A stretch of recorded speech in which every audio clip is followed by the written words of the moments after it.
एक नगर में एक राजा रहता था। बहुत नेक दिल और ईमानदार था। बहुत दिनों के बाद महल में राजा को एक राजकुमार हुआ। राजा बहुत प्रसन्न हुआ। एक दिन अपने महल में नगर के सबसे बड़ा विद्वान ब्राह्मण को बुलाया और बोला, हमारे बच्चे का नामकरण और जन्म कुंडली सूझबूझ के साथ बनाएं, जो सबसे अच्छा बन सके। ब्राह्मण बोले, ठीक है महाराज। ब्राह्मण ने 7 दिन के बाद राजकुमार का कुंडली बनाकर राजा को सौंप दी और बोले, इसे संभाल कर रखेंगे महाराज। राजा बोला, ठीक है। राजा ने ब्राह्मण से पूछा, कुंडली में कोई ग्रह दोष तो नहीं होगा? राजा जी, कुंडली में राजकुमार के ऊपर एक ग्रह चलेगा जो युवा अवस्था में दोष लगेगा। राजकुमार के ऊपर कौन सा दोष लगेगा? पंडित जी बोले, राजकुमार का चोरी करने का आरोप लगेगा। राजा गुस्से में बोला, पंडित जी, जन्म कुंडली सूझबूझ के साथ बनाए थे या नहीं? पंडित जी बोले, सूझबूझ के साथ क्या, कुंडली पूरी ध्यान को केंद्रित में रहकर बनाए हैं। इसमें हमारी क्या गलती? जो ग्रह लिखा रहता है उस अनुसार दोष लगता ही है। हमारे पास इतना सारा धन दौलत जो कई पीढ़ियों तक खर्च करने पर समाप्त नहीं होगा।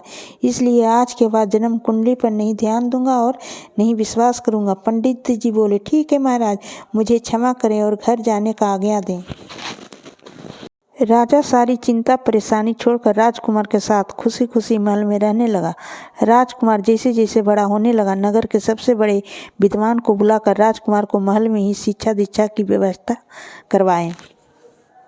राजा को चिंता हुआ, राजकुमार को क्यों नहीं जल्दी शादी करवा दिए जाए। अपने सैनिक को भेजकर अपने मित्र राजा के बेटी से राजकुमारी से रिश्ता पक्का करवा दिया और शादी का तारीख भी जल्दी ही फिक्स हो गया।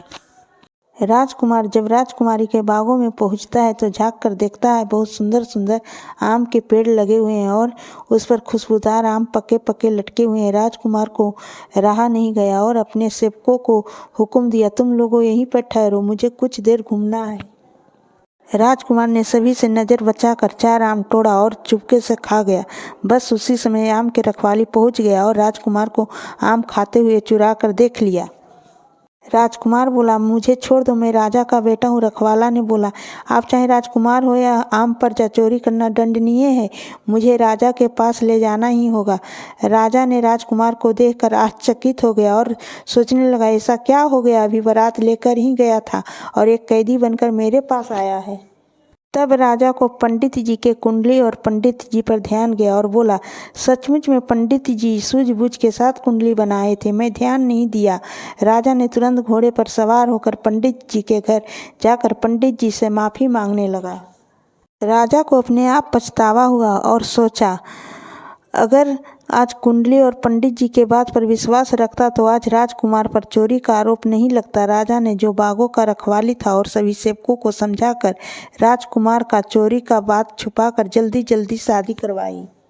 ग्रह गोचर शांत करवाकर राजा रानी और सभी परिवार ने महल में खुशी खुशी से रहने लगा और पंडित जी को ढेर सारा धन देकर विदाई किया। दोस्तों, कहानी से यह सीख मिलती है, जो होना है होकर ही रहती है। ऐसा नहीं कि जो कुंडली में लिखा होता है वही होता है। ग्रह गोचर को पूजा के अनुसार काट भी किया जा सकता है। अगर हमारी कहानी अच्छी लगी हो तो एक लाइक, सब्सक्राइब, शेयर करना नहीं भूले। Thank you.